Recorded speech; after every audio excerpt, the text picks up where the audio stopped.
Hi everyone, in this video I thought we would just look at some random math and computer science books and maybe physics or whatever else we find here on this table. I've written brain power there on the board because I want to mention something about brain power.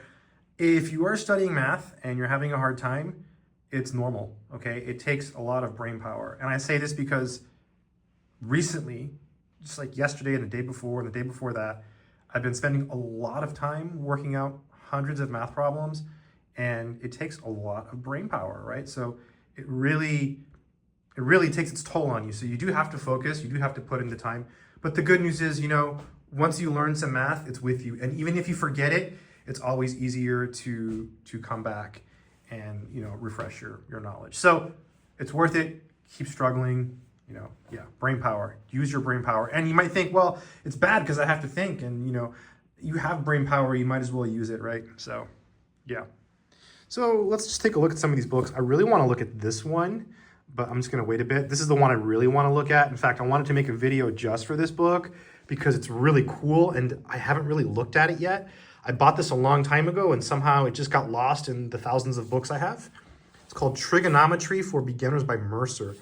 And I think that might be, no, I don't think it's leather, but it feels like leather, but it's not. It's not. I'm going to smell it here, which could be dangerous. Here we go.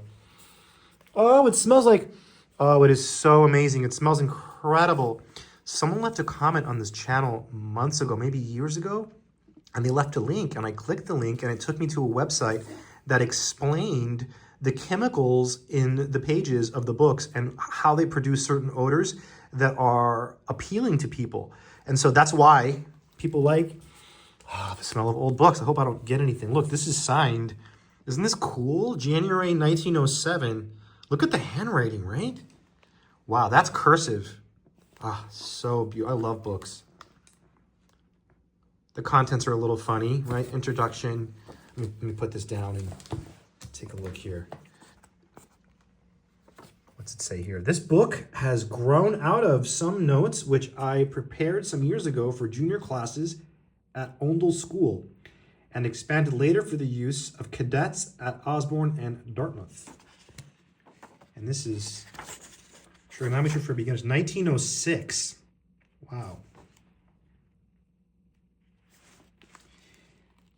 Yeah. Introduction. So, you could take trig in college today. I've taught trig, and this is it's trig. It's just presented very differently from the new books. Just an old trig book. Kind of fun to look at these. Kind of cool. Yeah. Yeah, nice little book here. It's got exercises in the back here. Or no. Do we have answers? I think we have answers, maybe. Usually these old books, I'll set this down. Usually these old books, they have answers in the back. I'm really curious now. Let's see. I don't know if we saw it in the contents or not. I don't. Sometimes they do. Yeah, we've got some answers in the back. Yeah, we've got some answers. Good stuff. Look at that. Good job, Mercer. Yeah, it's just a fun little book. Fun little book. So what else do we have here? Just thought to make a random video and show you all some stuff. Let's see. This is an abstract algebra book that I really like. I've talked about it before. This is something you can learn if you know how to write proofs.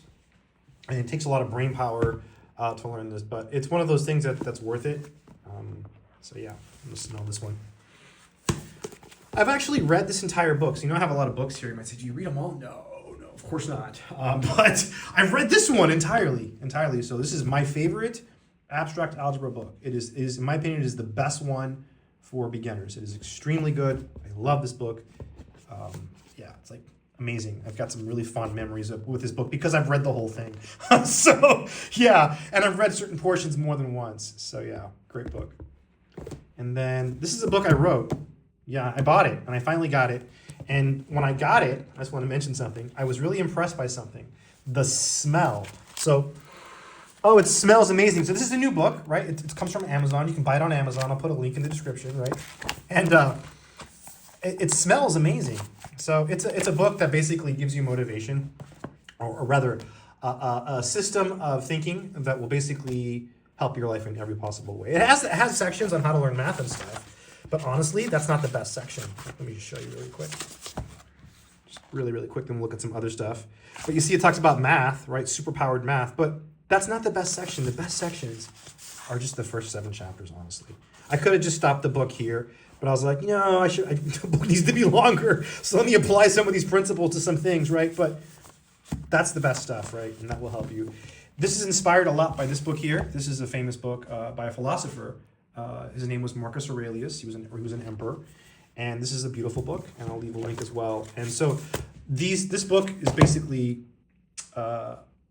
from the subscribers here on the channel, right? Like all the comments I've gotten over the years, all the different things people have asked. So it's just everything in one book. So kind of nice. Should give you some motivation for whatever you're doing. Here's a famous book. This one's called The Wizard Book. Yeah, this is a famous computer science book. It's like a cult classic. This one's special too because this one's signed. Yeah, this is actually a signed copy of The Wizard Book. I'm gonna be very careful with it.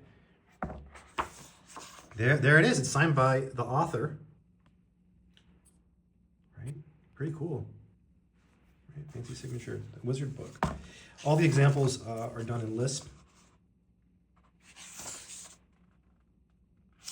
And this is one of those cult classics. So as a collector, you try to also have it's called the Red Dragon book. It's another one.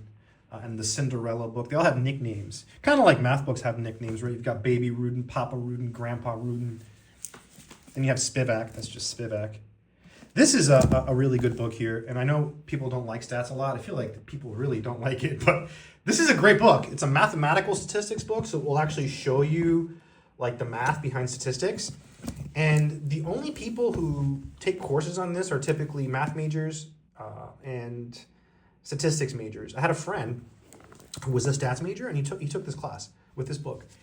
And he took 2 courses, the first one and the second one. The courses were called Statistical Theory, and he got C's in both of them.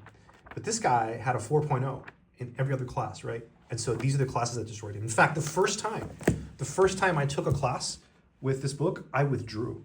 I remember going to my professor's office hours and knocking on his door, and I walked in. I was so nervous. I told him that I was going to withdraw from his class because I just had too much going on. He was like, no problem. For some reason, I thought he would be offended or something. I didn't know. I was really nervous, and then that was it. Then I took it again later, and I think I got a B or a B+. I don't think I got an A. Very hard class. There was people in this class with me who got A's. There was a bunch of girls in the class, a whole bunch, and I didn't know any of them. And they were always like laughing and talking, and they all got A's. So I mean, I remember because I would see them when they passed out the test, like, she got a 95 and I got like a 72. I'm like, I studied so hard.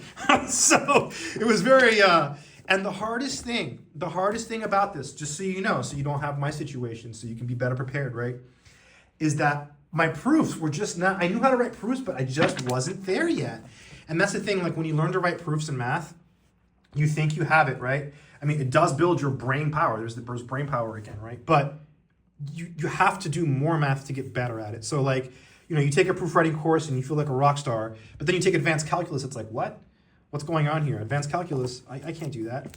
So just because you know how to write proofs doesn't make you invincible. You still have to level up and learn more math.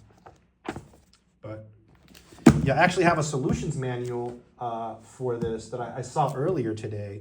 It's in another pile over there somewhere on the floor. And the solutions manual has answers to the odd numbered problems, like worked out answers. It's like the student solutions manual. Differential geometry by Oslander. It's a classic. This is really advanced. Your combinatorial topology. PDEs. This is one that's fun. Partial differential equations. This is a book I use for a course. Yeah, it takes a lot of brain power. The problem with this is, yeah, the brain power, and the questions are really long. So when you study partial differential equations, like if you ever take it, you're going to see like the homework problems are insane. I remember that, we wouldn't have that many homework problems. The teacher would just assign a few of them. And I remember going to my teacher's office hours and asking for help. And it was the weirdest thing. Like there was a weird smell coming from his office, and then he wouldn't let me in his office. He was very nice and very pleasant man, very professional, very, very a pleasure to be around. Really great guy. But for some reason, he didn't help me. And I was like, this is really weird. Why is he not helping? I was like, okay. And then on the test, it was the same exact questions as the homework, I'm pretty sure. Or like he changed them up a little bit. So my theory was he purposely didn't want to help me because he wanted me to really struggle and think about the questions. And I did. I learned some key things, like don't forget to change the limits of integration. OMG. I spent a week on a problem once because, yeah. So some of these problems are ridiculous. This has answers in the back, but there are some typos. I believe there is an errata. I think I said that right, errata for this book. But there are some typos, and those cause me a lot of pain. But that happens in math books, right? I'm working on a math book now, and I've written some math books, and I need to check them over, right? Because mistakes, right? Mistakes are everywhere, so they're not here yet. The only one I have that I've written so far is this one. The other ones I bought, but they're not here yet. So once I get them, I think I'll start making like some videos, like working them out, just to check my work, you know. So, and plus, like if people buy the book, they can go online and have solutions. That'd be pretty cool. It's kind of an ambitious goal though, because the books have like hundreds of problems. So we'll see. We'll see. This is vector calculus. This is something that engineers use a lot of, and physicists. It's an entire book on vector calculus. This is not something you often see. There's not that many books on vector calculus. Some schools have a course on vector calculus, and I think that's good, because I've taught Calc 3 and it's hard to get to everything in one course. It's just, I mean, you can do it, but then no one understands, right? That's the thing when you're teaching a math class, you know, from the teacher's perspective. Like, you can cover a lot of material and do really cool stuff and hard stuff, but then if everyone's lost, that's no good, right? So you kind of have to just teach the class and hope that, you know, you're not going too fast, right? You're not doing too much, because it's really easy to make math hard. It's already hard. The challenge is to make it easy, right? The challenge is to make it easy. I used to have this teacher. He wasn't my teacher. He was just a mathematician I knew. And you know, he would always say, through simplicity comes beauty. Yeah, and simple is better, right? Simple is better. Here's a book I've always talked about. Advanced Engineering Mathematics by Kreisig. This one's pretty good. This one actually has like differential equations. Let me show you. It's got differential equations, has complex analysis, it has calculus, it has linear algebra, so like, it has multivariable calculus, it has partial differential equations. So yeah, look, I'll show you real quick. It's a great book. It's just not cheap, but it's awesome. It's just like a survey of like a bunch of topics. So some Calc 1, some DE, so differential equations. You just need Calc 2 to learn differential equations. Once you know Calc 2, you can learn differential equations, but you need Calc 2.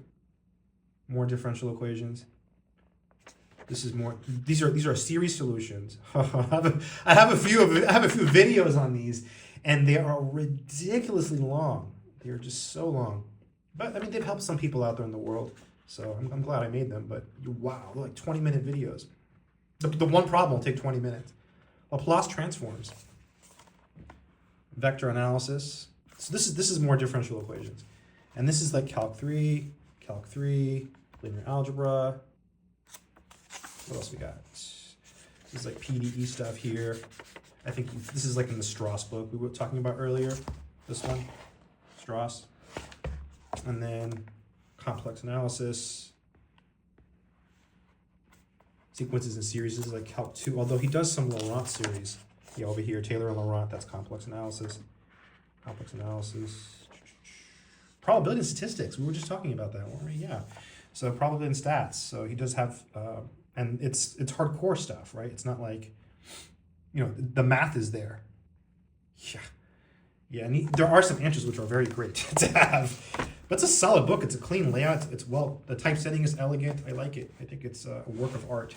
Yeah, the amount of work that goes into one of these books, by the way, is completely insane. That's why I put brain power here, because I was doing so many math problems the other day, and my mind was like, oh my god, like I had to like just like step away. I'm like, okay, I gotta regain my focus here and like just keep pushing, you know, just solving like hundreds of problems, right? Because some of the books have over 100 problems, so going through and solving them and then checking your work is a monumental task, and it requires brain power. So yeah, here's some books. I just wanted to make a random video, show you all some books.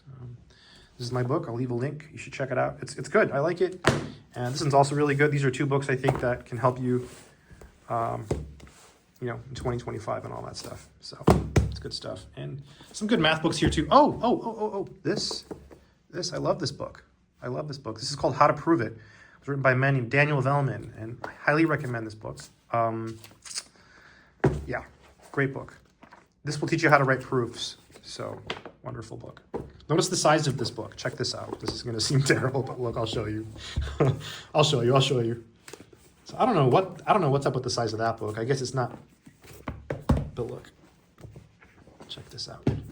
It's the same size. You see that? See that? It's a 6x9 book. That's why I thought if I write a book, I want it to be like the Vellman book. I want the same size because you can hold it in your hand, right? You can lay in bed and read this. It's not like, like this book here. You can't. I mean, you can lay in bed with the hardcover, and I prefer hardcovers, but I'm sticking to these. By the way, there is a hardcover version of this as well, but yeah, it's more expensive. And there's an ebook too. So yeah, just some books. And just remember, key takeaway from this video is math is hard. It uses brain power. Keep doing math. You will get there eventually. You could do it. Take care.